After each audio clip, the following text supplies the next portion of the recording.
우리나라 속담에 열 손가락 깨물어서 안 아픈 손가락 없다라고 하는 그런 속담이 있습니다. 이 속담은요, 손가락이 다 이렇게 다르게 생겼잖아요. 길이도 다르고 모양도 다 다르지만 그렇다고 해가지고 모양이 다르다고 해가지고 이것은 내 몸이 아니야 이렇게 할 수는 없지 않습니까? 모양이 다 다르지만 이것은 내 몸이라고 하는 거죠. 그래서 자식은 모두 다 다르게 생기고 타고난 능력도 다르지만은 부모에게는 똑같이 귀중한 자녀다라고 하는 것이 열 손가락 깨물어서 안 아픈 손가락 없다라고 하는 그 속담의 내용입니다. 자, 우리 이 말은요, 여기 계신 부모님들은 다 느낄 것입니다. 요즘에는 물론 자녀를 1명 낳고 2명 낳고 그렇지만은 예전에는 이 많은 자녀들을 낳았습니다. 그러다 보니까 자녀들 중에서 어떤 자녀는 부모님의 마음을 잘 헤아리고 말도 잘 듣고 부모님의 마음을 기쁘게 하는 자녀가 있다면 또 어떤 자녀는요, 맨날 사고만 치고 말썽을 피우면서 이 부모의 마음을 아프게 하는 그런 자녀도 있습니다. 물론 이제 2명이 있고 3명 있어도 그 부모의 마음을 기쁘게 하는 자녀도 있고 아프게 하는 자녀도 있긴 합니다. 자, 그런데도요, 기쁨을 주는 자녀나 아니면 나한테 아픔을 주는 자녀든지 간에 부모에게는 다 똑같이 소중한 자녀이고 존재라고 하는 것입니다. 이 부모는 그렇게 생각하는데요, 또 자녀들은 그렇게 생각하지 않는 것 같습니다. 우리나라 초, 중고 학생들 대상으로 언제 부모님에게 가장 실망했는가 라고 질문했대요. 여러분들은 부모님한테 언제 가장 크게 실망한 적이 있으십니까? 한번 속으로 이렇게 답해 보십시오. 근데 2,500명의 아이들한테 질문을 했는데요, 그 중에 175명의 아이들이 이렇게 대답했다고 합니다. 부모님을 편애하고. 부모님이 자녀들 똑같이 대해주는 것이 아니고 누구는 더 사랑하고 누구는 덜 사랑하고, 그래서 부모가 편애하는 것 때문에 부모님에게 가장 실망했다라고 이렇게 대답하는 사람이 무려 175명이나 되었다고 합니다. 근데 이것은 그런 거죠. 우리 자녀들 중에서 나는 공부도 잘하고 부모님 속도 안 섞여 드리니까 부모님한테 나는 좀 더 귀한 존재겠지 이렇게 생각을 할 수가 있다는 거죠. 그리고 또 반대로 나는 할 줄 아는 것도 없고 맨날 부모님 속만 섞이니까 부모님은 나를 소중하게 생각하지 않을 거야 이렇게 생각을 한다는 겁니다. 그러다 보니까 때로는요, 부모님이 오빠나 언니나 형한테 해주는 것이 정말 더 잘해주는 것 같고요, 자신한테는 관심이 없는 것 같이 느껴질 때가 있다는 겁니다. 그래서 부모님은 우리를 편애한다라고 이렇게 생각을 한다는 것입니다. 그리고 아니면 반대로 나는 부모님한테 잘하니까 부모님한테 나는 더 소중한 존재일까, 저 동생보다 아니면 저 누나나 저 언니보다 부모님이 나를 더 사랑할 거야 이렇게 생각을 할 수가 있다는 것입니다. 지금은 남아 선호 사상이 이제 많이 사라졌지 않습니까? 그죠? 많이 사라졌지만 예전에는 아들, 딸에 대한 그런 차별을 많이 두었던 시대가 있었습니다. 제 친구도요, 이 처갓집이 과수원을 해요. 부자지 않습니까? 땅도 많아요. 그런데 그 처갓집 장인어른이 아들이 하나 있는데 아들한테 그 땅을 다 주고 저쪽 귀퉁이에 조그만 땅 하나가 있는데 딸이 여러 명이 되나 봅니다. 근데 그 딸들한테는 자, 저 땅 니네가 알아서 나눠서 가져 이렇게 했대요. 그러니까 제 친구는 사위지 않습니까? 사위 입장에서 되게 서운하더라는 거예요. 그래서 그 다음부터는 처갓집을 자주 안 간대요. 그전에는 자주 갔었는데 그렇게 하고부터는 자주 안 간다라고 이렇게 이야기를 하더라고요. 자, 어떻든지 간에 이런 경우가 있지만 그래도 부모님에게는 모든 자녀들은 다 똑같이 소중하고 귀한 존재라고 하는 것입니다. 교회도 마찬가지인 것 같습니다. 어떤 유명한 목사님께서 은퇴를 하시는데 어떤 분이 이렇게 물었다고 합니다. 목사님 목회를 참 훌륭하게 잘 하셨는데 목회를 하시면서 가장 힘들고 어려운 것이 무엇이었습니까? 라고 이렇게 물었대요. 뭐라고 대답했을 것 같습니까? 그 목사님 대답이 다른 사람들이 기대했던 것과는 다른 그런 대답을 하셨다는 겁니다. 가장 힘들고 어려웠던 것이 뭐냐면 모든 성도님들을 똑같이 대하려고 노력했던 것이 가장 힘들고 어려웠습니다. 이렇게 대답을 하시더라는 겁니다.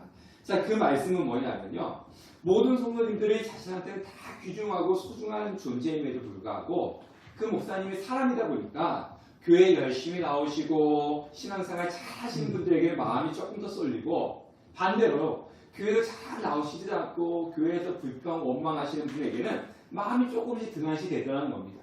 근데 그 목사님 마음속에는 불평하시는 성도님이나 교회 열심히 나오시는 분이나 다 똑같이 소중한데 마음이 가는 거는 그래도 교회 열심히 나오고 신앙생활 잘하는 분에게 조금 마음이 쏠리더라는 겁니다. 그래서 그러다 보니까 자신도 모르는 사이에 표현하는 것이 조금씩 다르다는 거죠. 잘 나오신 분에게는 말이 조금 더 한마디 더 하고 좀 부드럽게 나간다면 맨날 와서 원망하고 불평하고 교회도 오지 않고 이런 분에게는 그냥 말 한마디가 이렇게 좀 불편하게 나가기도 하신 것 같습니다. 그러다 보니까 성도님들이 서운해하기도 하고 오해하는 일도 생기더라. 그래서 자신은 모든 성도님들이 귀중한데 그 성도님들을 똑같이 대하려고 했던 것이 참 힘들고 어렵습니다. 라고 이렇게 대답을 했다고 합니다. 세상 사람들이 이렇게 이야기합니다. 세상 사람들은 아마 여러분들도 그런 이야기 들었을 겁니다. 교회를 다니려면 돈이 있어야 돼. 돈 없이 교회 가면은 누가 반겨주기나 해? 교회도 대통령처럼 높은 지위를 가지고 있다든가 아니면 삼성 이재용 회장처럼 돈이 많은 사람들이 가면은 교회도 더 반겨주고 알아주는 거야. 그런데 돈 없이 아무것도 없는 사람이 교회 가봐야 아무도 반겨주지도 않고 별 볼 일 없어. 이런 식으로 세상 사람들은 이야기를 합니다. 저도 그런 이야기 많이 들었어요. 여러분들도 세상 사람들한테 그런 이야기를 한두 번은 들었을 것입니다. 물론 교회 안에서도 그런 사람들도 없지 않아 있고요. 그런 교회도 없지 않아 있었습니다. 그러니까 그런 이야기가 나오지만 근데 대체적으로 대부분의 교회는 그렇지는 않습니다. 세상적으로 잘 나가든지 아니면 별볼이 없든지 간에 그건 중요하지 않습니다. 예수 그리스도를 믿는다면 그 교회에 나오는 성도라면 다 똑같이 소중하고 귀한 존재인 것입니다. 세상 사람들은요. 세상적인 관점에서 보니까 그렇게 이야기하는 거예요. 세상은 그렇지 않습니까? 세상은 그 사람이 잘 나가고 많은 것을 갖고 있으면 환영합니다. 그래서 우리가 이렇게 주위에도 보면요. 뭐 국회의원이 지나간다, 무슨 사장이 지나간다, 그러면 되게 환영하지만, 뭐 노숙자가 지나간다 그러면은 별 쳐다보지도 않고, 저리 가라고, 이렇게 이야기하는 것은 세상입니다. 그러니까 세상 사람들은 그것을 늘 보고 살아가기 때문에, 교회도 그럴 거야, 이렇게 생각을 한다는 것입니다. 그런데, 물론 교회도 가끔씩 가다 그런 교회, 가끔씩 가다 그런 성도님들이 있다면, 그분들은 세상에 물들었기 때문에 그렇게 생각하고 판단하는 것입니다. 교회는 그런 곳이 아닙니다. 특히 하나님에게 우리는요, 모두 소중한 존재고, 하나님은 모두를 사랑하십니다. 그러니까 하나님은요, 돈이 많다고 해서 더 많이 사랑하고, 세상적으로 잘 나간다 해서 더 사랑하고, 돈이 없다고 해서 덜 사랑하고 그렇지는 않습니다. 이 땅에 있는 모든 사람들을 동일하게 똑같이 하나님은 사랑하신다는 겁니다. 그래서 저나 여러분이나 하나님의 사랑은 동일하신 분이십니다. 자, 우리는요, 하나님의 사랑을 받는 사람입니다. 이것을 우리는 잊으시면 안 됩니다. 하나님이 얼마나 우리를 소중하게 여기셨는지, 우리가 지난주 부활주의였고요. 그 전주는 고난주간이었지 않습니까? 자신이 가지고 있는 가장 소중한 독생자 예수 그리스도를 우리를 위해서 십자가를 과감하게 버릴 정도로 우리를 사랑하고 소중하게 여기셨습니다. 그래서 우리는 언제나 어떻게 살아가야 되느냐? 하나님은 나를 너무나 사랑하신다. 나는 하나님께 너무나 소중한 존재다. 이것은 반드시 기억하고 잊지 마셔야 되는 것입니다. 그런데 이것이 너무 과하다 보니까 유대인들처럼 잘못 생각하는 경우들이 있었습니다. 그건 뭐냐면은 나만 하나님 앞에 특별한 존재고 나만 하나님 앞에 사랑을 받는 거고 저 다른 사람들은 하나님이 싫어한다. 이렇게 잘못 생각하는 사람들이 간혹가다 있다는 겁니다. 오늘 우리의 말씀은요. 요나서인데요. 요나서는 알잖아요. 하나님께서 요나 선지자에게 니느웨 가서 하나님의 말씀을 증거하라 그랬어요. 그런데 이 니느웨 선지자는 하나님의 말씀에 불순종해서 니느웨로 가지 않고 다시스로 도망을 가죠. 이 다시스는 지금의 스페인, 포르투갈 그쪽입니다. 땅끝이 나는 거죠. 우리나라 땅끝은 어디입니까? 땅끝 마을? 네, 해남이죠. 그러니까 그 당시의 땅끝 마을이 어디였냐면 다시스였어요. 다시스. 그러니까 하나님이 니느웨로 가라 그러니까 다시스 땅끝 마을로 지금 도망을 가고 있는 거죠. 배를 타고 도망가는데 하나님께서 풍랑을 일으켜가지고 못 가게 만들었잖아요. 그래서 요나가 바다에 던져집니다. 던져지니까 하나님께서 무엇을 준비했습니까? 그렇죠. 큰 물고기를 준비했어요. 큰 물고기 뱃속에서 3일 동안 있고 난 이후에 다시금 물고기에 토해내서 니느웨를 가는 것이 요나서의 내용입니다. 자, 3장에 보면요. 우리가 읽은 3장에 보면 요나가 니느웨로 갔어요. 마지못해 갔죠. 니느웨 가서 하나님의 말씀을 증거하는데 니느웨 성읍이 며칠 길이라고 했습니까? 3일 길, 그죠? 우리 3장 3절 보니까 사흘 동안 걸을 만큼 큰 성이었습니다. 3일 동안 걸어가야 되는 거예요. 그런데 요나는 며칠 동안 복음을 증거했어요? 며칠 동안?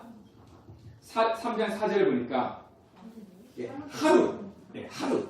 그러니까 3일 동안 걸어가야 되는 큰 성읍을 하루 걸어가면서 복음을 증거했습니다. 자, 그렇다 해서 요나가 뭐 열심히 뛰고 해가지고 이 3일을 걸어가야 될 길을 하루 만에 다 돈 것은 아니에요. 쉽게 말하면 이거죠. 남양주시가 있는데 남양주시에 보면은 뭐 금곡동이 있고 덕소가 있고 아석이 있고 혹은 풍내가 있지 않습니까? 근데 요나는 어디만 복음을 증거했다는 거예요? 다산동만. 가야 될 곳이 많은데 오남리도 있고 뭐 진접도 있고 많은데 다산동에만 하나님의 복음을 증거했습니다. 네. 그런데요, 그럼에도 불구하고 놀라운 일이 일어났습니다. 니느웨 성읍에 이 위로는 왕으로부터 시작해서 모든 백성들이 하나님 앞에 철저하게 회개하는 역사가 일어났습니다. 그러니까 하나님께서 니느웨 백성들을 회개하는 것을 보고 어떻게 했습니까? 여기에 내리시리라고 하셨던 재앙을 거두시고 그 용서를 베풀어 주셨어요. 얼마나 좋습니까? 망해야 될 건데 회개하니까 하나님께서 용서를 해주셨다는 겁니다. 그런데도요, 문제가 있었습니다. 문제는 뭐냐면 이것을 보고 있는 요나였습니다. 자, 요나가 그것을 보고 나서 어떻게 했습니까?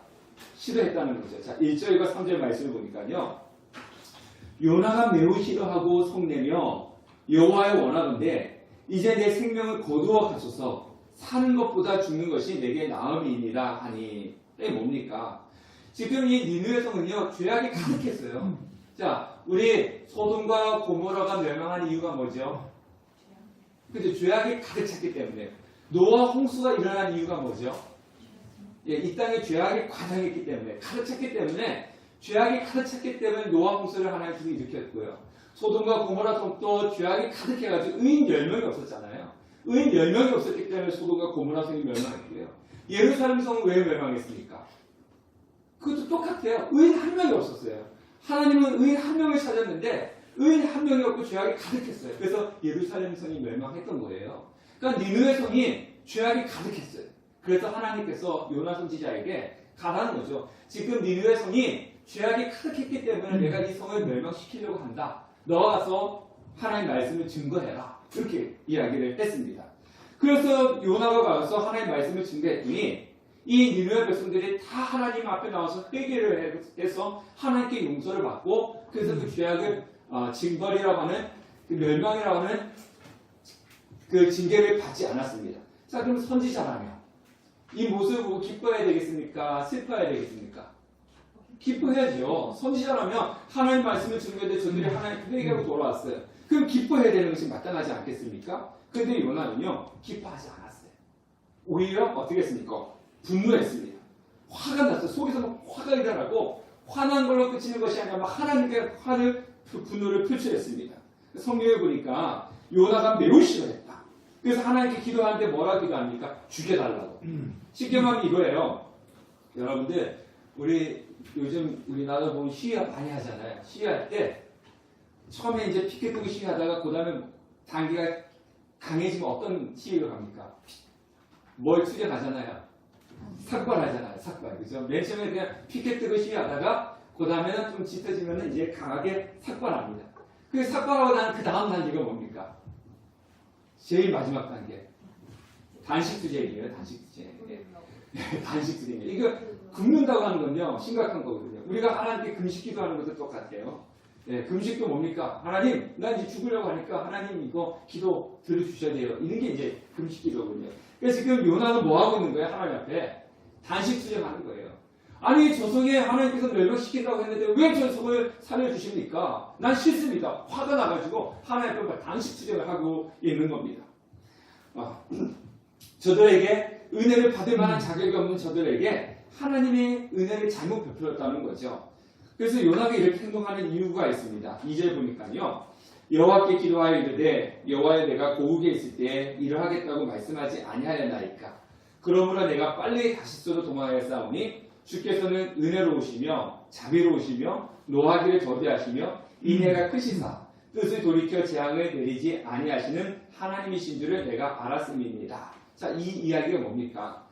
지금 이 요나 선지는 알았다는 거예요. 하나님께서 요나한테 야, 너 니느웨 가서 주의 복음을 증거해. 하나님의 말씀을 증거해 할 때 그 도성에서 어떤 일이 일어날 줄을 이미 자신은 알았다는 거예요. 그래서 그 성에서 일어날 것을 알았기 때문에 그것이 싫어서 하나님의 말씀에 불순종해서 자신은 다시스로 도망을 갔다는 겁니다. 자, 니느웨는요, 아수르의 수도입니다. 수도. 아수르. 여러분, 아수르 나라 아시죠?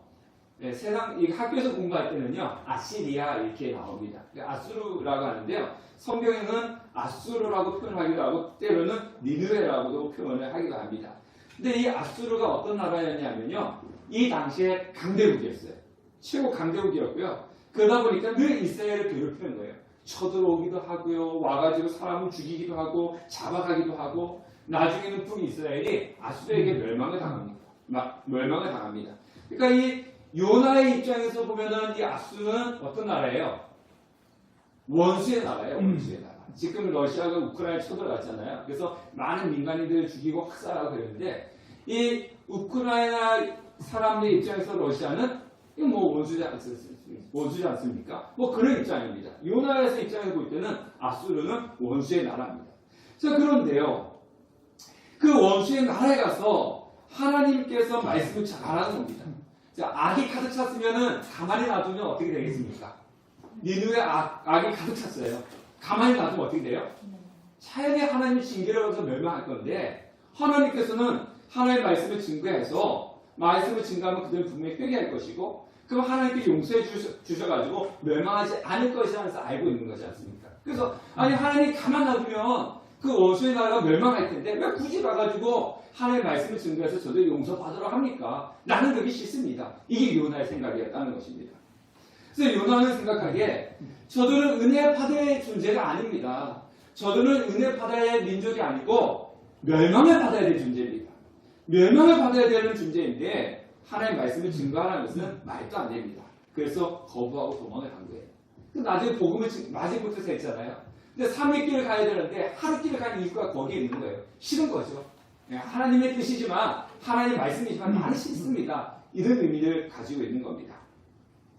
자, 누가복음 15장에 보면요, 어떤 비유가 나오냐면 탕자 비유 나오잖아요. 아시죠? 예, 이 아들이 둘이 있는데 이 둘째 아들이 아버지 앞에 와가지고 내 재산 있잖아요. 아버지가 나한테 줄 거 있잖아요. 그거 주세요. 그래서 받아가지고 어디로 갔어요? 멀리 가서 이제 허랑방탕을 다 썼잖아요. 그 돌아왔어요. 돌아오니까 아버지가 그 돌아온 둘째 아들한테 어떻게 했습니까? 몸을 씻기고 좋은 옷을 입히고 그저 송아지 잡고 잔치를 했지 않습니까? 아들이 왔으니까. 근데 첫째 아들 형이 있었어요. 형이 어떻게 했습니까? 형이 와보니까 아버지가 그 재산을 탕진한 동생한테 잔치를 베푸고 있는 거예요. 좋아했어요? 싫어했어요? 싫어했지 않습니까? 그건 왜입니까? 쟤는요, 아버지 재산 다 탕진했기 때문에 쟤는 저렇게 은혜를 베푸면 안 돼요. 근데 아버지 왜 저 동생한테 저렇게 잘 베푸는 겁니까? 나는 싫습니다. 이거죠. 요나의 모습이 첫째 아들의 모습이라고 하는 겁니다. 하나님 나한테 은혜를 베푸는 건 감사해요. 하나님 나한테 축복해 주는 건 감사해요. 그런데요, 저 사람은요, 내가 싫어하는 사람이잖아요. 근데 내가 싫어하는 저 사람에게도 하나님 은혜를 베푸고 축복해 주는 거는 난 싫어요. 이게 요나의 마음이라는 거예요. 나한테 은혜를 주시고 나한테 축복해 주면 너무나 감사하고 좋은데요. 저 사람은 내가 정말 싫어하는 사람이에요. 근데 저 사람은 은혜 베풀 사람이 아니고 멸망받아야 될 사람인데 왜 하나님 저 사람에게 은혜 주세요? 그게 난 싫습니다. 이게 요나의 마음이라고 하는 것입니다. 그래서 요나는 복음을 증거하고 난 이후에 이 복음이 뭐였냐면 너희들 회개하지 않으면 40일 뒤에 이 성이 멸망할 거야. 그러니까 니네 성읍 사람들 회개했잖아요. 그래서 하나님께서 40일 뒤에 멸망시킬 것이다 라고 했기 때문에 이제 그 성이 잘 보이는 동쪽 언덕에 올라가가지고 초막을 짓고 이제 바라보고 있는 거예요. 하나님께서 언제 이 니느웨 성을 멸망시키라 이렇게 지켜보고 있는 거죠. 지켜보고 있는데 그때 하나님께서 요나가 뜨거운 햇빛으로 이제 고통을 당하니까 지금 이쪽은 중동이잖아요. 사막이지 않습니까? 그러니까 이제 박넝쿨을 이렇게 자라게 해가지고 그늘을 만들어 주었어요. 이 넝쿨은요, 잎이 한 30cm 정도 크답니다. 30cm 한 이 정도 되는 거죠. 이 정도. 그리고 한 3m까지 자란답니다. 그러니까 3m까지 자라는 넝쿨이고 잎 하나가 30cm면은 그 밑에 얼마나 큰 그늘이 만들어지겠습니까? 그러니까 되게 이 요나는 시원했겠죠. 너무 기뻐했어요. 하나님께서 그렇게 만들어주니까 요나가 너무 기뻐했어. 아, 하나님께서 나에게 이런 은혜를 베푸셨다. 하나님은 나에게 이 그 뜨거운 날씨에 이 그 시원한 그늘을 주셨다. 너무 감사하고 기뻐했어요. 그런데 이 기쁨은 하루를 넘기지 못합니다. 하나님께서 박넝쿨을 갉아먹는 벌레를 보내가지고 그 다음날 이 새벽에 넝쿨이 시들어버리게 만들었어요. 그리고 또 시들어버리게 만든 것만 아니라 평상시보다 더 뜨거운 동풍을 일으켜가지고 더 뜨겁게 해서 요나가 고통을 당하게 했어요. 그러니까 요나가 어떻게 합니까? 하나님께 죽기를 구하면서 내가 지금 살아있는 것보다 죽는 것이 더 낫습니다. 이렇게 이야기를 하고 있죠. 그럴 때 하나님께서 요나에게 주시는 말씀이 있어요. 자, 9절 말씀 우리 이거 다 같이 한번 읽어보겠습니다. 9절부터 11절까지 시작. 하나님이 요나에게 이르시되 내가 이 박넝쿨로 말미암아 성내는 것이 어찌 옳으냐. 그가 대답하되 내가 성내어 죽기까지 할지라도 옳은 일이다 하니라. 여호와께서 이르시되 내가 수고도 아니하였고 재배도 아니하였고 하룻밤에 났다가 하룻밤에 말라버린 이 박넝쿨을 아꼈거든. 하물며 이 큰 성읍 니느웨는 좌우를 분별하지 못하는 자가 12만 명이요 가축도 많이 있나니 내가 어찌 아끼지 아니하겠느냐 하니라. 자, 요나는 하나님께 분노했지 않습니까? 그때 하나님께서 요나에게 주시는 말씀이 있어요. 야, 너 이 박넝쿨이 죽은 것 때문에 말할 자격이 있느냐? 너는 이 박넝쿨이 죽은 것 때문에 말할 자격이 없어. 그 이유는 뭐냐면 너는 이 박넝쿨을 위해서 수고도 아니하였고 재배도 아니하였잖아. 이렇게 말씀하는 거예요. 사랑하는 성도 여러분, 요즘 봄이니까 이 상추나 고추 같은 이 모종은 이제 많이 팔더라고요. 요 시점이 이제 상추나 고추 같은 모종을 사다가 이렇게 텃밭에 심는 그런 기간이기 때문에 그렇습니다. 근데요, 텃밭을 가꾸어 보신 분들은 아시겠지만 텃밭 가꾸는 거 쉬운 거 아니에요. 그죠? 얼마나 손이 많이 가는지 아십니까? 그런데요, 그냥 우리가 일반적으로 생각할 때요, 텃밭을 가꾸어서 거기서 상추를 따먹고 고추를 따먹는 것보다 그냥 슈퍼 가가지고 돈 주고 사먹는 것이 더 편해요. 그 돈도 더 안 들어요. 사실 더 경제적이에요. 더 편하고 시간 투자도 하지 않고요. 더 돈도 조금 들어요. 지금 슈퍼 가고 사먹는 게. 근데 사람들이 왜 힘든 거 알면서도 상추를 심고 고추를 심어가지고 그것을 이렇게 따먹을까요? 그 이유는요, 텃밭을 가꾸면서 사랑이 생겨납니다. 텃밭을 가꾸면요, 애정이 생겨나고요, 텃밭을 가꾸면요, 거기에 대한 장물들의 소중함을 느끼는 거죠. 저는 반려견을 키우지 않는데요, 길을 걸어가다 보면 요즘은 반려견을 갖고 다니시는 분들이 참 많습니다. 어떤 때는요, 저만 반려견을 안 키우는 것 같아요. 다 반려견을 키우는 것 같아요. 그런데 어떤 분은 막 이렇게 안고 가기도 하고요, 아니 팔도 아프고 다리도 아픈데 굳이 안고 가나 그냥 끌고 가면 되지. 근데 막 이렇게 안고 가요. 어떤 사람은 업고 가기도 하고 그렇습니다. 그리고 또 산책 가시는 분들은 이렇게 그 반려견이 공원 같은 데서 이렇게 변을 보잖아요. 그 옆에서 이렇게 지켜보고 있다가 변을 탁 보면은 잽싸게 여기서 변을 탁 해요. 여러분들 변 본다고 누가 옆에서 이렇게 지켜보고 있다가 이렇게 치워주시는 사람 있습니까? 없잖아요. 근데 그 반려견이 변을 보면 그 옆에 지키고 있다가 이렇게 변을 또 치워줘요. 그래서 저 그거 보면서 저렇게까지 할 필요가 있나? 누가 주인인지 누가 이제 이렇게 주종관계가 바뀐 것 같아요. 분명히 사람이 주인인데 제가 볼 때는 반려견이 주인인 것 같아요. 사람이 반려견을 이렇게 떠받치고 살아가는 것 같아요. 저는 이해가 안 됩니다. 왜? 저는 안 키우니까. 근데 우리 여러분들 여기 반려견 키우시는 분들 계시잖아요. 네. 근데 그분들은요, 키우시는 분들은요, 거기에 대한 애정이 있는 거예요. 네. 그냥 옆에서 그 변 치워주는 거 하나도 애정이 있는 거고요. 그리고 안고 가는 것도 애정이 있는 거예요. 키워보지 못한 사람은 그분들의 하는 행동을 이해할 수 없지만 여기 키워보시는 분들은 다 이해가 되는 거. 그거 당연한 거 아니야? 그죠? 소중한 거지 않습니까? 제가 예전에 있던 교회는요, 예전에 오래전에 있던 교회는 그분들 신앙도 되게 좋으신 분들이었는데 몇십 년 동안 키웠던 반려견이 이제 오늘 내일 한대요. 그래서 주일에 가족이 다 교회 안 나왔어요.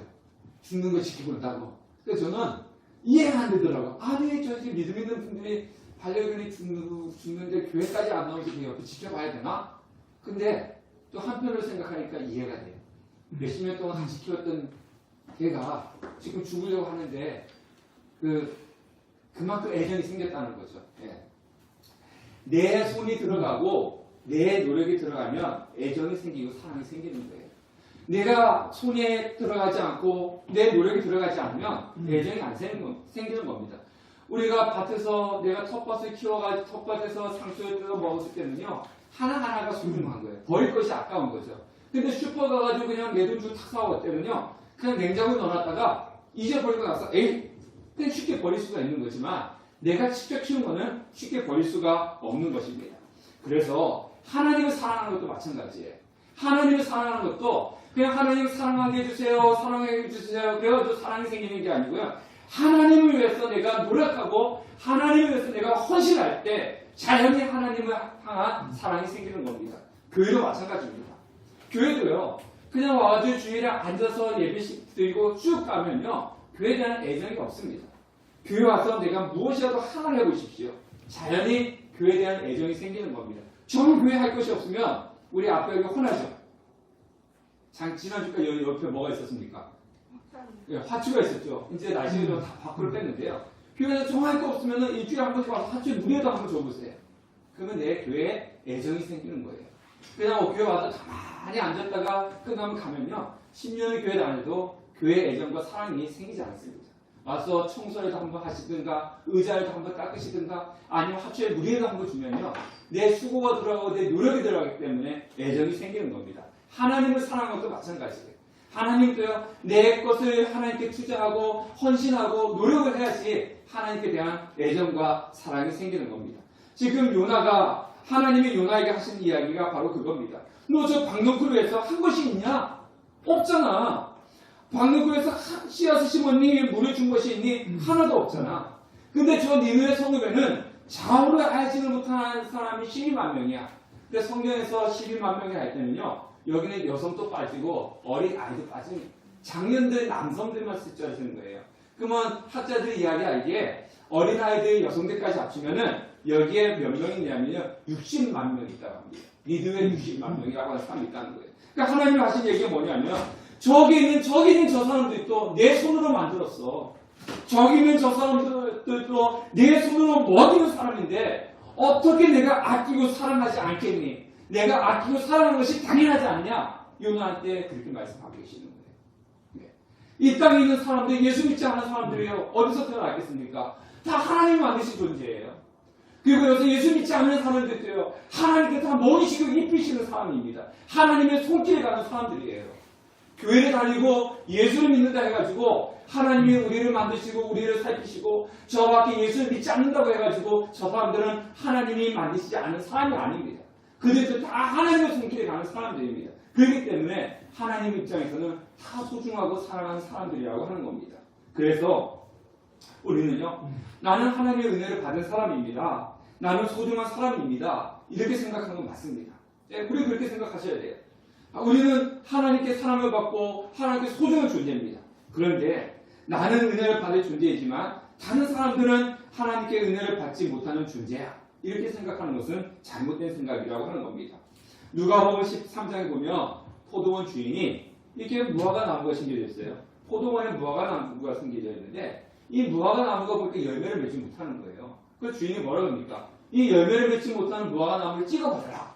그러니까 포도원 지기가 뭐라 그럽니까? 주인이요, 1년만 내가 두릅하고 거름을 주어서 열매를 맺게 해보겠습니다. 근데 1년 동안 내가 그렇게 살폈는데 열매를 맺지 못하면 그때 가서 찍어버리십시오. 이렇게 이야기합니다. 근데 두릅하고 거름을 준다는 것은 그냥 이렇게 거름 한번 주는 게 아니지 않습니까? 예, 여러분들, 제가 이제 저희 집에 이제 화초를 제가 많이 키우거든요. 이제 저희 교회도 이제 제가 화초가 있는데 저희 집에 화초 교회 거도 그렇고 이렇게 보면요, 나무가 잎이 마르면은 따주기도 하고요. 그리고 물도 정기적으로 줘야 되고요. 근데 물 주는 건요, 그냥 물 막 준다고 해서 되는 건 아니에요. 물 안 주면 어떻게 되죠? 화초가? 그냥 말라 죽죠. 근데 물을 많이 주면 어떻게 돼요? 그게 썩어 죽어요. 그러니까 물도 적당하게 줘야 돼요. 그리고 또 물 주는 것도요, 여름에 주는 것과 겨울에 주는 것이 또 다릅니다. 여름에 또 자주 줘야 돼요. 겨울에는 자주 주면 안 돼요. 이게 신경을 써야 될 게 엄청 많습니다. 그러니까 포도원 지기가 내가 두릅하고 거름을 주겠습니다라고 하는 것은 그냥 거름 한 번 주는 것이 아니라 1년 동안 어떻게 하겠다는 겁니까? 1년 동안 내가 관심을 갖고 노력해가지고 애정을 갖고 돌본다는 거예요. 애정을 가지고 내가 매일같이 돌볼 테니까 그렇게 해서 열매를 맺지 않으면 그때 가서 찍어버리십시오. 이렇게 이야기하는 겁니다. 왜 이 과수원지기가 이 부화가 나무를 애정을 갖고 돌본다고 하겠습니까? 그것은 바로 소중하고 귀한 존재이기 때문에 그렇습니다. 그래서 하나님 앞에 우리는요 정말 소중하고 귀중한 존재예요. 그래서 매일매일같이 하나님께서 우리를 살피시고 계신다는 겁니다. 우리는 하나님께 말로 표현할 수 없는 매우 큰 사랑을 받는 소중한 존재인 것입니다. 그래서 우리 다시 한번 인사를 하죠. 앞뒤 옆에 있는 분들에게 당신은 하나님의 사랑을 받는 소중한 분이십니다. 라고 이렇게 축복 한번 해보시죠. 한번 해보시죠. 당신은 하나님의 사랑을 받는 소중한 분이십니다. 네, 소중한 분이십니다. 그런데 우리는요 그런 사랑을 받은 것으로만 끝나야 되느냐? 그렇지는 않습니다. 자, 요한복음 13장 33절과 35절 말씀 다 같이 한번 읽어보겠습니다. 시작. 새 계명을 너에게 주노니 서로 사랑하라. 내가 너희를 사랑한 것 같이 너희도 서로 사랑하라. 너희가 서로 사랑하면 이로써 모든 사람이 너희가 내 제자인 줄 알리라. 자, 예수님께서 뭐라고 했어요? 계명이에요. 계명을 너에게 준다. 계명을 준다 할 땐 이거는 부탁이겠습니까? 명령이겠습니까? 명령이죠. 그렇죠. 명령이에요. 자, 그러면 하나님이 예수님이 우리한테 명령하는 거예요. 뭐라고 명령하냐면 너희 서로 사랑해. 이렇게 명령합니다. 근데 사랑이라는 것은요. 명령하지 않아도 다 알아서 하죠. 예? 자, 부모님이 자녀들 사랑합니다. 그러면 부모님한테 자녀 사랑해. 사랑하지 않으면 큰일 나. 이렇게 명령해서 사랑합니까? 아니에요. 말하지 않아도 부모는 자녀를 사랑합니까? 사랑하지 않습니까? 사랑해요. 자, 그러면 남녀들 연인들은 어떻습니까? 남녀 연인들은 사랑해! 막 강조로 사랑하지 않으면 죽일 거야. 그런 말 하지 않아도 서로 좋으면 어떻게 합니까? 사랑하죠. 부모가 떼어놔도 야 니네 만나면 안 돼. 니네 만나면 안 돼. 떼어놔도 어떻게 합니까? 좋으면. 서로 사랑해요. 그 사랑이 너무 커서 하지 말아야 될 사람도 하잖아요. 동성애. 예. 그죠? 사랑이라고 하는 건요. 명령하지 않아도 알아서 해요. 예수 믿는 사람이나 예수 믿지 아니하는 사람이나 사랑하십시오. 사랑해야 됩니다. 이 명령하지 않아도요. 서로 좋으면 다 알아서 사랑합니다. 예, 사랑하는 거예요. 그런데 예수님이 굳이 사랑하라. 사랑해야지만이 내 제자다. 이렇게 명령하신 이유가 있다는 겁니다. 그것은요. 감정적인 사랑이 아니라 의지적인 사랑을 이야기하고 계시는 거예요. 감정적인 사랑은요. 놔둬도 돼요. 예, 좋으면요. 알아서 해요. 예, 그냥 좋으면요. 하지 말라고 사랑하지 말라고 해도 감정적인 것은요. 알아서 사랑합니다. 떼어놔도 강제적으로 해도요. 떼어놓을수록 더 어떻게 하다 그럽니까? 하지 못하게 하면은 더 이렇게 더 좋아한다 그러지 않습니까? 감정적인 것은요. 예수 믿는 사람이나 예수 믿지 아니한 사람이나 알아서 합니다. 그런데 의지적인 사랑은 다르다는 것입니다. 그래서 하나님이 요나에게 요구하신 것은 뭐냐면요. 의지적인 사랑이라는 거죠. 자, 누가복음 6장 32절 말씀 보면 다 같이 한번 읽어보겠습니다. 시작. 너희가 만일 너희를 사랑하는 자만을 사랑하면 칭찬받을 것이 무엇이냐? 죄인들도 사랑하는 자를 사랑하느니라. 자, 뭐라 얘기하고 계십니까? 야, 이 죄인들도 누가 너를 좋아하면은 그 사람도 너를 좋아할 수밖에 없어. 그러니까 죄인들도 그런 거야. 누가 저를 사랑하고 좋아해. 그러면 저도 저를 좋아하고 사랑하는 사람은 당연히 사랑한다는 겁니다. 누구도 예수 믿지 아니하는 죄인들도 그렇다는 겁니다. 자, 그게 무슨 사랑이냐? 이렇게 얘기하는 거예요.